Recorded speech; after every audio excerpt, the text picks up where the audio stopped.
کیا حال چال ہے دوستوں؟ امید ہے آپ سب لوگ خیریت سے ہوں گے۔ آپ سب کی اس بات سے ٹکرانے والی آواز سید علی جنید ترمذی کی ہے اور میری طرف سے آپ سب لوگوں کو السلام علیکم۔ دوستوں آج یہ میری دوسری کہانی ہے، تو چلتے ہیں کہانی کی طرف بڑھنے سے پہلے آپ سب لوگوں سے میری گزارش ہے کہ میرے چینل کو لائک کیجیے گا، سبسکرائب کیجیے گا اور اپنے دوستوں کے ساتھ شیئر بھی کیجیے گا۔ دوستوں بچپن میں دیکھے گئے خواب اور آپ بیتی ہوئی حقیقت میں زیادہ فرق نہیں ہوتا، دونوں پر کبھی یقین نہیں کیا جاتا۔ بچے کے تمام سچ، اس پر گزرے تمام واقعات ہم وہم قرار دے کر اس پر بیتی اذیت کو ہمیشہ نظر انداز کیا جاتا ہے اور کر بھی دیتے ہیں۔ ماں باپ کی بچوں سے محبت کو ٹٹولنا تو گناہ کے زمرے میں آتا ہے، کیونکہ یہ وہ رشتے ہیں جن کی اپنائیت، احساس اور پیار میں کوئی غرض شامل نہیں ہوتی۔ بچے کے ننھے ذہنوں میں جنم لینے والے سوالوں کے تمام جوابات کا ذمہ بھی والدین کے پاس ہوتا ہے۔ جب ماں باپ ہی بچوں پر گزری ہولناک راتوں کو مذاق سمجھے تو بچوں کی تکلیف کا اندازہ نہیں کیا جا سکتا۔ دوستوں آج کی کہانی کا نام ہے نامکمل سوال، اور اس میں جو کریکٹر ہے ایک بچے کا کریکٹر ہے جس کا نام شہروز ہے۔ شہروز کا بچپن ویسے تو عام بچوں کی طرح ہی تھا، بہن بھائیوں میں سب سے چھوٹا، سب سے لاڈلا، سب کا پیارا، سب سے زیادہ شرارتی وہی تھا۔ اس کے ساتھ ساتھ نئے نقش کے اعتبار سے وہ غیر معمولی خوبصورت اور حسیر و جمیل بچہ تھا۔ اس کا دن تو سب بچوں کی طرح خوشگوار گزرتا تھا، مگر اس کی رات عام بچوں کی طرح ہرگز نہیں تھی۔ جمیل انور جو کہ شہروز کے والد ہیں، ان کی نوکری، ان کی تنخواہ دونوں کافی اچھی تھی۔ ان کا گزر اوقات، ان کا گزر بسر بآسانی ہو جایا کرتا تھا۔ وہ ایک محنتی، ایماندار اور بااصول انسان تھے۔ ان کا اپنے بچوں کے ساتھ شفیقانہ رویہ اور دوستانہ رویہ بھی تھا۔ ان کی نوکری بہترین انداز میں چلتی تھی۔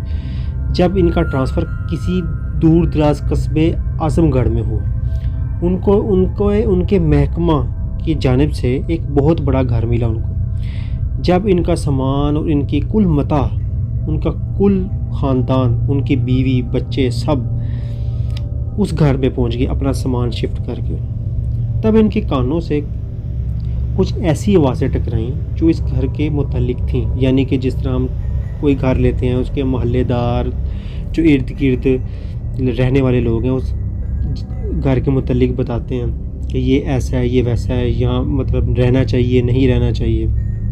گھر کا نقشہ تو کافی قدیم تھا، کافی پرانا گھر بنا ہوا تھا۔ وہ گھر کے گیٹ سے داخلے کے بعد سب سے پہلا پورچ آتا تھا، جہاں اکثر ہم اوقات گاڑی کھڑی کرتے ہیں، جس کو ہم گراج بھی عام لفظوں میں کہتے ہیں۔ اس کے ساتھ داہنی طرف ایک لان تھا۔ گراج کا خاتمہ اس دروازے پر ہوتا تھا جہاں سے گھر کا اندرونی حصہ شروع ہوتا تھا، یعنی کہ پہلے گراج، دائیں طرف لان اور گراج سے آگے گھر کا داخلی دروازہ۔ اندر کمروں کا ایک جال تھا، بہت بڑا گھر تھا وہ۔ سب سے خاص بات کہ آخری والے تو جو کمرے تھے نا، جب ہم ایک راہداری میں سے گزرتے ہیں، جب گھر کا اندرونی شروع ہوتا ہے دروازہ، جیسے ہی دروازہ کھولیں آگے ایک راہداری ہے، اندر کمروں کا ایک جال ہے، دونوں طرف، دائیں طرف بھی اور بائیں طرف بھی، جہاں سے گھر کا اندرونی حصہ شروع ہوتا ہے۔ اندر کمروں کا ایک جال نظر آتا ہے۔ سب سے خاص بات آخری دو کمرے جن کی کھڑکی گھر کی بیک سائڈ پہ کھلتی ہے۔ آخری جو اس راہداری کی آخر میں جو دو کمرے ہیں، ان کی جو اندر جو کھڑکی ہیں وہ بیک سائڈ پہ کھلتی ہیں، جہاں پہ لان بھی ہے۔ باغ ضرور کبھی باغ رہا ہوگا ویسے تو، مگر اب صفائی کے بعد بھی اس کی حالت جو ہے نا خاصی تبدیل نہیں ہوئی، صفائی کے بعد بھی۔ باغ کے ساتھ بنی دیواریں قطرے نیچی ہونے کی وجہ سے گھر کے پچھلے حصے کا ویرانہ صاف نظر آتا تھا۔ برگد کا درخت جو کہ ان کے گراج کے اندر تھا، گراج کے اندر نہیں، جو ان کے لان کے اندر تھا، برگد کا درخت۔ دن کے وقت تو چھاؤں کا ذریعہ محسوس ہوتا، مگر رات کا منظر تو ایسا لگتا ہے جیسے ہزاروں سال سے زندہ کوئی روح اپنے جھریوں بڑے وحشت ناک چہرے کے ساتھ اپنے ارد گرد کے ماحول پر نحوست بن کر نازل ہونے کو تیار بیٹھی ہو۔ دور سے وہ کوئی ایسی چڑیل لگتی جس کے سارے وجود میں سینکڑوں انسان کا لہو شامل ہو۔ کمروں کی تقسیم کے وقت شہروز اور اس کے سب سے بڑے بھائی کو آخری کمرہ ملا، جو آخری دو کمرے تھے نا، جب انہوں نے کمروں کی تقسیم کی ان کے والد صاحب نے، جمیل صاحب نے، تو انہوں نے اپنے بیٹے کو، اپنے دونوں بیٹوں کو وہ جو آخری کمرہ تھا نا وہ دیا۔ شیروز کو اکثر خواب ایسے آتے تھے جو اس کی سمجھ سے باہر، اور ویسے بھی دوستوں جو بچے ہوتے ہیں ان کو اگر خواب آتے بھی ہے تو ان کی سمجھ سے ویسے بھی وہ بالاتر ہوتے ہیں۔ وہ اپنے ننھے اور معصوم ذہن کو 10 سال کی عمر میں جتنا چلا سکتے ہیں وہ اتنا ہی چلاتے ہیں، اور عمر میں چلانے کی بھرپور کوشش کرتا مگر اس کو کبھی جواب نہ مل پاتے۔ سردیوں کی راتیں تھیں، سردیوں کے دن تھے، آپ سب لوگوں کو بھی پتہ، سردیوں کی راتیں ہوں، باہر دھند ہو، ایک عجیب سی خاموشی، ایک عجیب سا سناٹا سردیوں کی راتوں میں ہوتا ہے۔ پرندے تو پرندے، انسان دونوں اپنے اپنے گھونسلوں، اپنے اپنے گھروں میں چلے گئے ہوتے ہیں شب ڈھلتے ہی۔ ایک قہر کی شدت سے انسانوں کے ساتھ ساتھ ساری کائنات رکی لگ رہی تھی۔ اچانک شہروز کی آنکھ کھل گئی، رات کا ٹائم تھا۔ اس کی نظر کے سامنے کھڑکی، اور کھڑکی سے نظر آتا وہ منحوس برگد صاف نظر آ رہا تھا۔ جو اس کا کمرہ تھا نا، اس کمرے کی بیک سائڈ پہ ایک کھڑکی تھی، جو کھڑکی سے وہ برگد کا پیڑ صاف نظر آتا تھا۔ جمیل انور صاحب نے یہ بات گھر کے تمام افراد سے چھپا رکھی تھی، ان کو پتہ تھا، کیونکہ ظاہری سی بات ہے محلے دار یہ ادھر ادھر سب بتا دیتے ہیں جب ہم کوئی گھاڑ لینے جاتے ہیں کہ یہی برگد عجیب و غریب واقعات کے لیے مشہور ہے۔ شیروز نے برگد کے درخت کی مریل شاخوں پر کوئی چیز دیکھی جس پر اس کا پہلا گمان کسی انسان کا تھا، مگر انسان درخت پر اس طرح نہیں چڑھ سکتا، نہ اتر سکتا ہے جس طرح وہ چیز چڑھ اور اتر رہی تھی۔ اچانک وہ عجیب و غریب چیز نما انسان دیوار کے اوپر چڑھ کر باغ میں اتر آئی۔ اس کا قد تقریباً 9 فٹ کے قریب تھا۔ شیروز صاف دیکھ سکتا تھا وہ چیز چل نہیں رہی بلکہ ہوا میں تیرتی محسوس ہو رہی تھی۔ 9 فٹ کے قریب اس کا قد، انسانوں جیسا وجود مگر چہرے کے نقوش نہ سمجھ آنے والے، ہاتھ بڑے بڑے، پیر ٹیڑھے بھدے اور زمین سے کچھ بلند۔ آنکھوں میں ایسی وحشت و دیوانگی تھی کہ جس کو دیکھ کر ننھے معصوم شیروز کا دل سہم گیا۔ کھڑکی کی سلاخوں سے وہ اس طرح گزر گیا جیسے وہاں سرے سے کبھی سلاخ رہی ہی نہ ہو۔ اب شیروز، اس کی سانسیں بند ہونا شروع ہو گئیں گھبراہٹ سے۔ کبھی بھی ہم کوئی چیز ایسی دیکھ لیتے ہیں نا، ہمارا ایک تو دماغ ہی معاف ہو جاتا ہے، اور اس بیچارے بچے پہ کیا بیتی ہوگی جب اس نے اس قسم کی کوئی چیز دیکھی ہوگی۔ اس کی سانسیں مطلب کہ بند ہونے شروع ہو گئی۔ اس کا جسم ساکت ہو چکا تھا۔ اس نے پوری طاقت صرف کر کے اپنے ساتھ لیٹے بھائی کو آواز دی، مگر اس کی آواز اس کے حلق سے نہ نکلی۔ ظاہری سی بات، اتنے خوف میں کسی بچے کی حلق سے آواز نکلنا تو ویسے ہی بندہ پیرالائز ہو جاتا۔ وہ ہاتھ اٹھانا چاہتا تھا مگر اس کا ہاتھ بھی نہیں ہلا۔ ماتھے پر پسینے کی بوندیں آ گئیں۔ وہ عجیب چیز جیسے رینگ رہی تھی، آہستہ آہستہ اس کے پیروں کی طرف سے بستر پر چڑھ آئی، اور اس نے ایک ایسی آواز میں کہا، ڈرو مت، میں تمہیں کچھ نہیں کہوں گا۔ یہ آواز شیروز کی کان سے ایسا لگا جیسے ہزاروں فٹ کے گہرے کنویں سے بیک وقت لاتعداد انسان ایک ساتھ چیخے ہوں۔ چیخنا تو شیروز بھی چاہتا تھا مگر اس کا وجود جیسے اس کے اختیار سے ہی نکل چکا تھا۔ عجیب چیز کی کراہت امیز آواز پھر آئی، میں تم کو کچھ نہیں کہوں گا مگر یہ باغ، یہ برکت، یہ گھر، یہ کمرہ، یہ ہمارا ہے، اس کو چھوڑ دو، یہاں میرے بچے رہتے ہیں، جا ادھر سے چلا جا، اسے خالی کر دے۔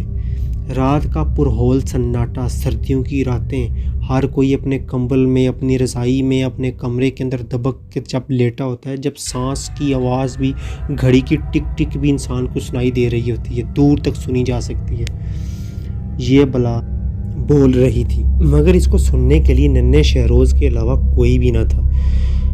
اب وہ جو چیز کمرے کے اندر ہے، ایک تو اس کی ویسی نحوست، ایک تو ویسی وحشت، اوپر سے اس مزید گہرا ہوتا اندھیرا، مزید اس کے آنے سے ایک عجیب سا اندھیرا، ایک اور سناٹا گہرا ہوتا چلا جا رہا تھا۔ اچانک اس نے اپنا ہاتھ اٹھایا، چیز نے، شیروز کی جان نکلنے والی ہو چلی تھی مگر وہ عجیب ہیبت ناک چیز واپسی کے لیے مڑ گئی۔ کھڑکی کے پاس جیسے ہی وہ پہنچی کمرے کی، ایک لمحے کے لیے اس نے پیچھے مڑ کے دیکھا شیروز کو۔ اس کی آنکھیں خون آلود تھیں، گول گول آنکھیں، گول گول اور خون آلود تھیں۔ پھر وہ باغ میں اتر گئی۔ اس کا چہرہ اس کا پورا جسم بھیگ چکا تھا پسینے سے، شرابور ہو چکا ہے، اس کے رونگٹے کھڑے ہو گئے۔ وہ کب سویا یا بے ہوش ہوا اس کو بھی نہیں پتا، کوئی نہیں جانتا، مگر اس کی آنکھ صبح ہی کھلی تو رات والی حقیقت کو بھول نہیں پا رہا تھا، مگر بیتی حقیقت تو ثابت کرنے کے لیے اس کے پاس کچھ تھا بھی نہیں۔ امی جان میں نے رات میں کوئی چیز دیکھی ہے باغ کے اندر، جو میرے کمرے میں آ کر بستر پر بیٹھی تھی۔ اس کا چہرہ بہت برا اور خون سے بھرا ہوا تھا۔ اس نے اپنی ماں کو ساری کہانی سنائی کہ ماں جی اس طرح رات کو یہ ہوا ہے میرے ساتھ۔ اب ماں تو ظاہری سی بات ہے پریشان ہوگی اپنے بچے کے لیے، اور ماں بھی سادہ لو انسان پرانے وقتوں کی، بھوت پریت پر بھی یقین رکھنے والی سادہ لو خاتون فوری اپنے شوہر کے پاس پہنچ گئی اور سارا واقعہ ان کو بتا دیا جمیل انور صاحب کو۔ لیکن جمیل انور صاحب جو ہے نا ہنس کر ٹال گئے، حالانکہ یہاں پہ آ کے جمیل صاحب کو ان کو اپنے بچے کی فکر کرنی چاہیے تھی، جو بچہ کہہ رہا ہے اس کو سننا چاہیے تھا۔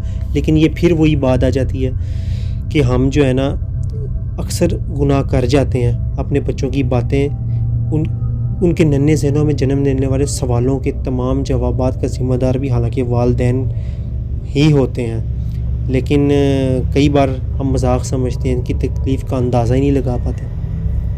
خیر دن تو کٹ گیا، مگر رات کہاں گزرتی تھی اس معصوم بچے کے لیے۔ رات کی آخری پہر شہروز ہڑبڑا کر اٹھ بیٹھا۔ وہ جیسے ہی اٹھا اس کی ٹکر کسی ایسے وجود سے ہوئی جو آلریڈی اس کے اوپر تھی، اس کے بستر کے اوپر تھی۔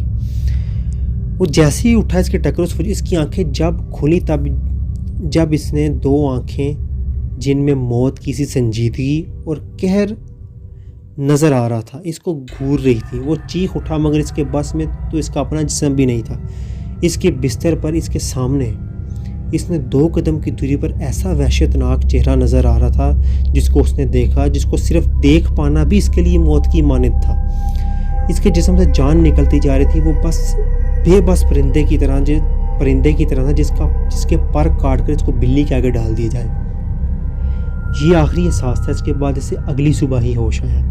اس نے وہ سارا دن خاموشی سے گزارا۔ رات ہو گئی، دن تو گزر گیا، رات ہو گئی۔ رات جیسے ہی سورج غروب ہوا، شہروز کی دل کی دھڑکنیں بھی تیز ہونا شروع ہو گئیں، کیونکہ رات آنے والی تھی۔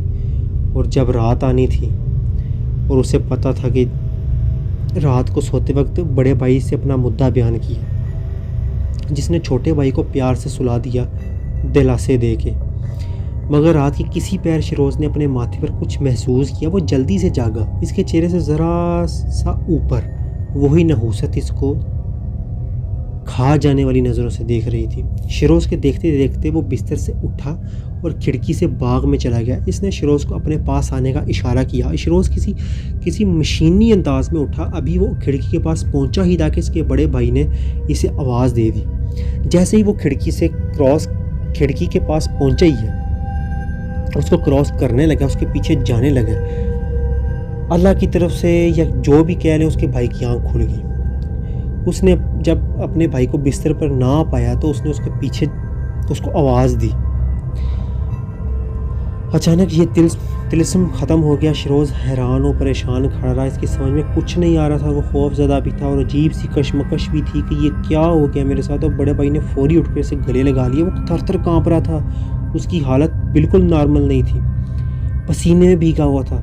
اس نے بات کرنی چاہیے، مگر شہروز کو جیسے اس کی آواز کہیں کھو گئی ہو۔ اگلی صبح ہوئی تو نسیم بیگم تک یہ قصہ پہنچا تو ظاہری بات ہے ماں اپنے بچے کے لیے پریشان تو ہوگی۔ خیر نسیم ان کے گھر ایک کام والی آیا کرتی تھی، تو نسیم بیگم نے اپنی کام والی سے بات کی۔ پہلے تو جمیل صاحب سے بات کی، لیکن جمیل صاحب پھر اس کو آڑے تھڑچے ہی لے گئے، کچھ بحث بازی بھی ہوئی۔ لیکن ماں جو تھی پھر ماں تھی، اس نے جو گھر کام والی آتی تھی اس نے کام والی سے بات کی کہ تمہاری نظر میں کوئی پیر فقیر یا اس طرح کا کوئی ہے جس سے ہم اپنے بچے کو دکھا سکیں، کیونکہ اس قسم کا مسئلہ درپیش ہے۔ تو اس نے مسئلہ پوچھا، اس نے کہا نہیں، ہم جو ہے نا ہم جو بزرگ ہیں ہم انہیں سے مسئلہ اپنا شیئر کریں گے۔ اس نے کام والی نے جو ہے چند پتے لکھوا دیے ان کو۔ خیر شیروز جو ہے اسکول چلا گیا۔ اسکول سے جب واپسی پہ نسیم بیگم نے شیروز کو اپنے ساتھ ہی لیا، اس بزرگ کے ٹھکانے پہ پہنچ گئے۔ بزرگ کے استفسار پر شیروز نے مکمل کہانی، مکمل قصہ بزرگ کو سنا دیا۔ چند لمحے کے لیے تسلی کے ساتھ ان بزرگ نے یہ کہانی سنی۔ شام کے وقت شیروز کھیلتا کھیلتا باغ کی جانب جا نکلا۔ باغ اس وقت اداس لگ رہا تھا، جیسے اس کی کوئی سہانی چیز اس سے چھین گئی ہو۔ شیروز نے پچھلی طرف کا چھوٹا دروازہ کھولا اور باہر نکل آیا۔ اس طرف اجالا بھی کم ہی آتا تھا، خالی اجڑے ویرانے سے آگے درختوں کے جھنڈ تھے جن کی طرف کسی کا گزرنا ہی نہیں تھا۔ اسے ایسے فیل ہو رہا تھا جیسے کوئی اسے کھینچ رہا ہے، کوئی اسے بلا رہا ہے اس ویرانے کے اندر، جیسے کوئی انجانی طاقت اسے بلا رہی ہو۔ جب وہ درختوں کے جھنڈ کے اندر پہنچا، اسے کسی کی آواز سنائی دی، جیسے کوئی سرگوشی کے انداز میں کچھ بڑبڑایا ہو۔ وہ آواز کی جانب چل پڑا۔ تھوڑا فاصلے پر اسے ایک عجیب الخلقت بابا نظر آئے جو پھٹے پرانے کپڑے میں ملبوس تھے۔ اس کا لباس جگہ جگہ سے تار تھا۔ انہوں نے شیروز کو اشارے سے اپنے پاس بلایا۔ یہ خاموشی سے ان کے پاس چلا گیا۔ شیروز کے سر پر انہوں نے ہاتھ رکھا، سر کے اوپر، اور کچھ پڑھا اور بلند آواز میں کہا، جا یہاں سے واپس چلا جا۔ اس کو جیسے شیروز کو ہوش آ گیا، اس نے ارد گرد نظریں گھما کے دیکھا، ورنہ اور اس کو کچھ بھی نظر نہ آیا وہاں پہ۔ وہ بھاگتا بھاگتا گھر کے دروازے پر پہنچا۔ جب پلٹ کر دیکھا تو وہاں پر کوئی نفس موجود نہیں تھا۔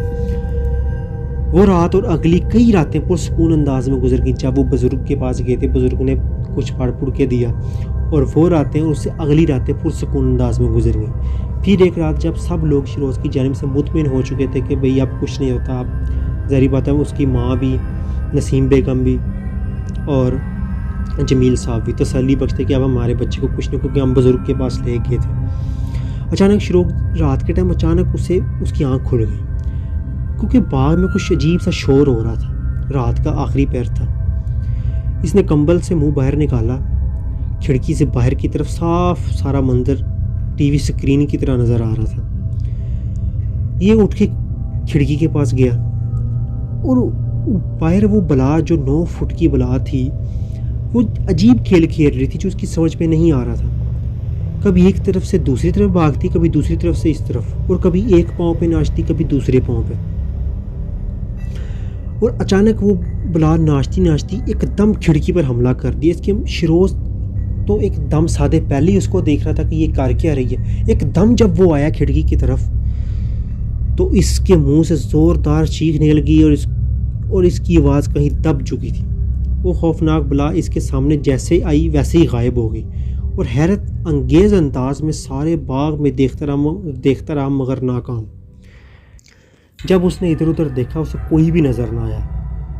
ایسا لگا جیسے آئی تھی، جیسے وہ ناچ رہی تھی، جیسے وہ بلا کھیل رہی تھی، ویسے ہی کہیں غائب ہو گئی تھی۔ ابھی وہ اپنے بستر پر لیٹنے کے لیے مڑا ہی تھا کہ اس کی نظر اپنے ہی بستر پر پڑی، جس بستر سے اٹھ کے وہ باغ کی طرف گیا تھا۔ بستر پر وہ منحوس بلا براجمان تھی۔ اس کے بے رحم چہرے پر ایسی کیفیت تھی جس کو الفاظ میں ادا نہیں کیا جا سکتا۔ اس کا آدھا چہرہ بالوں سے ڈھکا ہوا تھا اور آدھا ایسا کرہ صورت تھا کہ جیسے خون کے لوتھڑے گر رہے ہوں۔ شیروز دھڑام سے زمین پر گرا اور بے ہوش ہو گیا۔ ماں بیٹے کی حالت جان چکی تھی کہ کچھ بھی ٹھیک نہیں ہے۔ اس نے شوہر سے پھر بات کی، جمیل صاحب سے بات بحث و مباحثے تک گئی مگر نتیجہ صفر۔ ماں کا دل موم ہوتا ہے، ظاہری سی بات ہے، تو ارادہ فولاد کا۔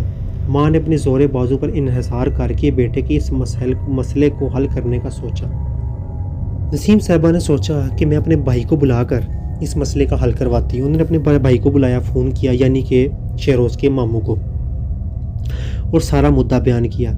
بھائی نے سارا احوال سنا اور ایک ہی مشورہ انہوں نے دیا کہ آپا اس کو فوری وادی سیزن لے جانا چاہیے۔ ان کی نظر میں تھا کہ وہاں پہ کوئی بزرگ ہیں، وہ بہت اچھا علاج کرتے ہیں۔ خیر شفا تو جہاں سے بھی ملے انسان کو لینی چاہیے۔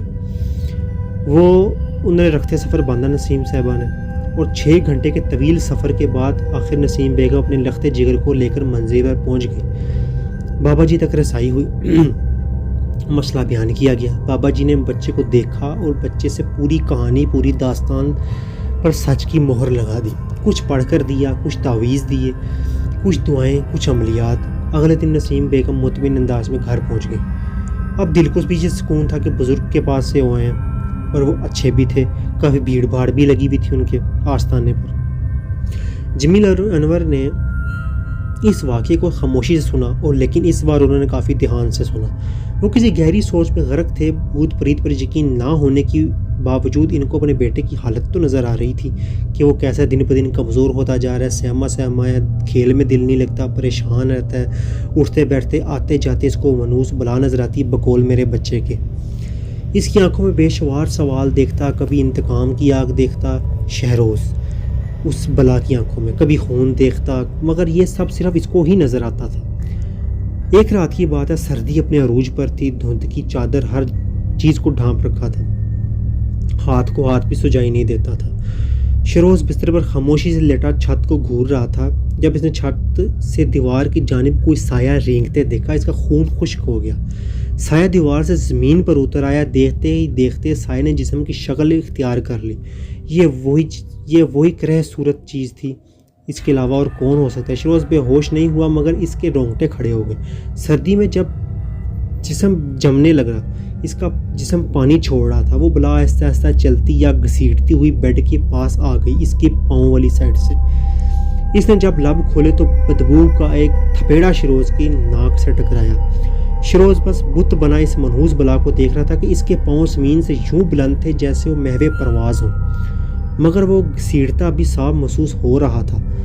ایسا نہیں لگ رہا تھا کہ وہ چل رہا ہے، وہ یہ لگ رہا ہے کہ گھسیٹ رہا ہے، لیکن اس کے پاؤں بھی ہوا میں تھے۔ ہاتھوں کی بناوٹ عام انسانی ہاتھ سے الگ تھی۔ ہاتھ ایسے تھے جیسے گوشت کو پیس کر چھوڑ دیا گیا ہو۔ خون آلود ہاتھ، گوشت کے بڑے بڑے لوتھڑے محسوس ہو رہے تھے۔ اس کا چہرہ آدھا نظر آ رہا تھا، مگر آدھا ابھی بھی بالوں سے ڈھکا ہوا تھا۔ اس میں سے ایک آنکھ نظر آ رہی تھی، اور آنکھ قہر برساتی ہوئی آنکھ تھی، اور ایسے لگتا تھا جیسے اس کو بیچ میں سے کسی کلہاڑی سے آدھا کر دیا گیا ہو سر کو۔ اور اس کے منہ سے ایک ہی آواز نکلی، جو مجھے کرنا ہے میں کر لوں گا۔ اچانک اس کے کھلے منہ سے یہ آواز نکلی، ایسا لگا جیسے کئی تاریخوں میں سے کسی کو ذبح کیا جا رہا ہو۔ آواز دور سے مگر چیختی ہوئی آواز آ رہی تھی، تم میری بات سنو، تم سب کو وہی کرنا ہوگا جو ہوتا آیا ہے، ورنہ کچھ باقی نہیں بچے گا۔ شہروز پتھر کے بت کی طرح بس اپنے انجام کو دیکھ رہا تھا۔ اس کا ذہن بالکل معصوم تھا، مگر سامنے کھڑی عجیب موت کا منظر اس کو اندر تک ہلا رہا تھا۔ ایک دم ہوا کے جھونکے سے کھڑکی کے دونوں پٹ کھل گئے، جو کمرے کی بیک سائڈ پہ جو کھڑکی تھی جو لان کی طرف کھلتی تھی، اس کے دونوں پٹ اچانک کھل گئے، اور ایسا لگا کھڑکی سے اندر کودا۔ چلنے کی آواز ایسے آ رہی تھی جیسے وزنی سامان زمین پر گھسیٹا جا رہا ہو، لیکن یہ آواز صرف شہروز کو آ رہی تھی، کیونکہ اگر پورے گھر کو آتی تو پورے گھر والے اس کے کمرے میں جمع ہو جاتے ہیں۔ ایک لمحہ کے بعد شہروز کے بستر کے ارد گرد دو عجیب الخلقت چیزیں کھڑی تھیں۔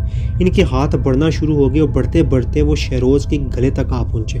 جب اس کو ہوش ہے، دن نکل چکا تھا، کھڑکی کھلی تھی، اس کو گردن سے عجیب سی گندی سی بو آ رہی تھی، گندگی محسوس ہو رہی تھی، اس کے نتھنوں سے ٹکرا رہی تھی۔ وہ اٹھا، اس نے فرش پر مختلف نشانات دیکھے، اس کے بستر سے گندی عجیب سی بدبو آ رہی تھی۔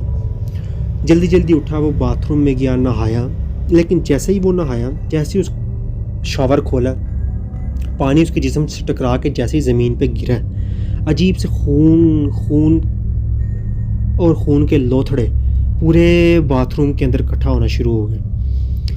اور جب جیسے ہی یہ دیکھی، وہ جیسے ہی چیخ مارنے لگا، یہ سب کچھ اچانک غائب ہو گیا، ایسے لگا جیسے یہ نظر کا دھوکہ ہے۔ نہا کر وہ ناشتے کی ٹیبل پہ آیا، لیکن خاموش۔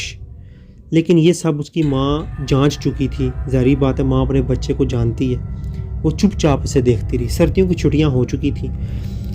شہروز، اس کی ماں اور اس کا بھائی، شہروز کی ماں اپنے دونوں بچوں کو لے کے اپنے بھائی کی طرف، یعنی کہ شہروز کے ماما کی طرف چلی گئی کہ کچھ دنوں کے لیے ان حالات و واقعات سے راحت ملے، نجات ہو۔ جب گھر پہنچی تو ایسا لگا جیسے صدیوں سے کبھی صاف ہی نہ ہوا۔ آس پڑوس کے لوگوں نے جمیل انور کا پوچھا تو پتہ چلا وہ 3 دن سے ہاسپٹل میں۔ جب وہ لوگ واپس آئے تو ایسے لگے گھر کو صدیوں سے صاف نہیں کیا گیا۔ اور جب اپنے ہسبینڈ کا پوچھا، اپنے شوہر کا پوچھا نسیم بیگم نے، تو محلے والے کہہ رہے ہیں کہ جی وہ تو 3 دن سے ہاسپٹل میں، فوری ہاسپٹل پہنچے گئے۔ انور صاحب جو ہیں وہ بیڈ پر تھے، بستر پر تھے، بیمار، کمزور اور لاغر نظر آ رہے تھے، بس خاموشی سے آنسو بہا رہے تھے۔ وہ کہتے ہیں میں نہیں جانتا کیا ہوا ہے لیکن کچھ ہوا ہے، لیکن یہ شیروز سچ بولتا ہے کچھ ہوا ہے۔ خیر اب وہ شیروز کی باتیں بھی سچ ماننے شروع ہو گئے۔ 2 دن بعد وہ صحت یاب ہوئے۔ انہوں نے فوری طور پہ پہلا کام یہ کیا، اپنا سارا سامان اٹھوایا، ایک دوسرے گھر میں شفٹ کروایا۔ شیروز مڑ مڑ کر دیکھ رہا تھا، ایک بوڑھا برگد کے پاس سے کھڑا اس کو دیکھ رہا تھا۔ جب یہ لوگ سامان شفٹ کر رہے تھے اپنا، تو شیروز نے جب مڑ کے اپنے گھر کی طرف پیچھے دیکھا، ایک بزرگ اس درخت کے نیچے کھڑا اس کو دیکھ رہا تھا۔ وہ مکان آج بھی کبھی کبھی آباد ہوتا ہے، مگر چند دن بعد پھر ویرانی اس پہ ڈیرا ڈال دیتی ہے۔ بہت سے لوگوں کا تجسس ان کو وہاں لے کر جاتا ہے، مگر ہمیشہ سوال سے پہلے سے سوال زیادہ بڑھ جاتے ہیں۔ بہرحال معصوم شیروز اب جوان ہو چکا ہے، مگر اس کے بچپن کی وہ تمام خواب یا حقیقتیں کہہ لیں اس کے ذہن میں آج بھی محفوظ ہیں۔ گردن کے نشان اس کے تمام درد تازہ رکھتا ہے، مگر اب وہ پرسکون زندگی جی رہا ہے۔ اسے نہیں معلوم وہ سب کیا تھا، کیونکہ وہ اس وقت بچپن تھا، بچپن کے قصے تھے، اس کا ذہن اس وقت بہت معصوم تھا۔ لیکن سچ تھا یا جھوٹ، اس کا اپنا تھا، اس لیے وہ ہمیشہ اس کے ذہن کے نہاں خانوں میں زندہ رہا۔ دوستو کیسی لگی آپ کو میری کہانی؟ اپنی قیمتی آراء سے آگاہ کیجیے گا کومنٹس کے اندر۔ تھینک یو سو مچ۔ اللہ حافظ۔